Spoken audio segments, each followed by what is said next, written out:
எப்போதும் கூட்டணியை மட்டுமே நம்பி தேர்தலை சந்திக்கும் திமுக இந்த முறை தேர்தல் தோல்வி பயத்தில் அறிவாலயம் முன் செல்லும் அனைத்து கட்சிகளையும் இழுத்து கூட்டணியில் போட்டுக்கொண்டு பெரும் கூட்டணி, மகா கூட்டணி என ஷோ காட்டி வருகிறது. பலம் என நினைத்து செய்த செயல் தற்போது திமுக தலைமைக்கு பெரும் தலைவலியை ஏற்படுத்தியிருக்கிறது. கூட்டணி கட்சிகளுக்கு தொகுதிகளை பங்கிட்டு கொடுப்பதில் பெரும் பூகம்பமே நிகழ்ந்து வருகிறது அறிவாலயத்தில். ஏற்கனவே மதிமுக, கொங்கு நாடு மக்கள் தேசிய கட்சி, சிபிஐ ஆகிய கட்சிகளுக்கு 2021 தேர்தலில் கொடுத்ததை விட குறைவான தொகுதிகளையே கொடுத்திருக்கிறது.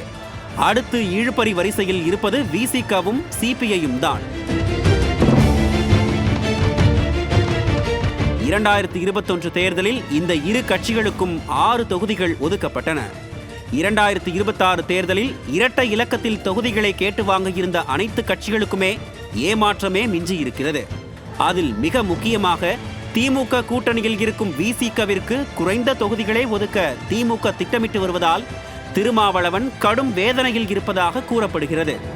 இது தொடர்பாக சமூக வலைதளத்தில் தன் கட்சி தொண்டர்களுடன் நேரலையில் பேசிய திருமா தன் வேதனையை வெளிப்படுத்தியிருக்கிறார். 12 தொகுதிகள் கேட்ட திருமாவிற்கு வெறும் 5 மட்டுமே வழங்கவும், அதிலும் சில உதயசூரியன் சின்னத்தில்தான் நிற்க வேண்டும் என திமுக முயற்சித்து வருவதாக தகவல் வெளியாகியிருக்கும் நிலையில் கூட்டணியில் பெரும் குழப்பம் ஏற்பட்டுள்ளது.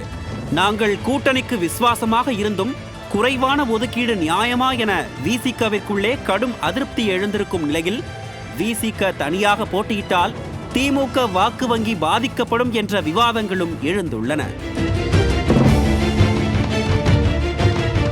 கூட்டணி கட்சிகளுடனான தொகுதி பங்கீட்டில் திமுக கரார் காட்டும் அதே நேரம் திமுகவின் பாரபட்ச நிலையும் விமர்சனத்திற்கு உள்ளாகியுள்ளது. 8 ஆண்டுகளுக்கு மேலாக கூட்டணியில் இருக்கும் கட்சிகளிடம் கரார் காட்டும் திமுக வெறும் 0.5% மட்டுமே வைத்துக்கொண்டு நேற்று கூட்டணியில் சேர்ந்த தேமுதிகவிற்கும் மக்கள் நீதி மய்யத்திற்கும் அதிக ஆதரவும் கவனமும் கொடுப்பது விசிக உள்ளிட்ட கூட்டணியின் மதிப்பை குறைப்பதாகவே பார்க்கப்படுகிறது. 2021 தேர்தலில் 6 தொகுதிகளில் 4 வெற்றி பெற்று 4% வாக்கு வைத்திருக்கும் விசிக திமுக கூட்டணியில் இருந்து வெளியேறினால் அது திமுகவிற்கு பெரும் பின்னடைவாகவே இருக்கும். வேங்கை வயல் முதல் நாங்குநேரி வரை பட்டியலின மக்கள் மீது நடந்த கொடூரங்களுக்கு எல்லாம் அரசை கண்டிக்காமல் கூட்டணி தர்மத்திற்காக பேசாமல் இருந்ததற்கு திமுக கொடுக்கும் பரிசு இதுதானா என நொந்து கொண்டிருக்கிறார்களாம் விசிகவினர்.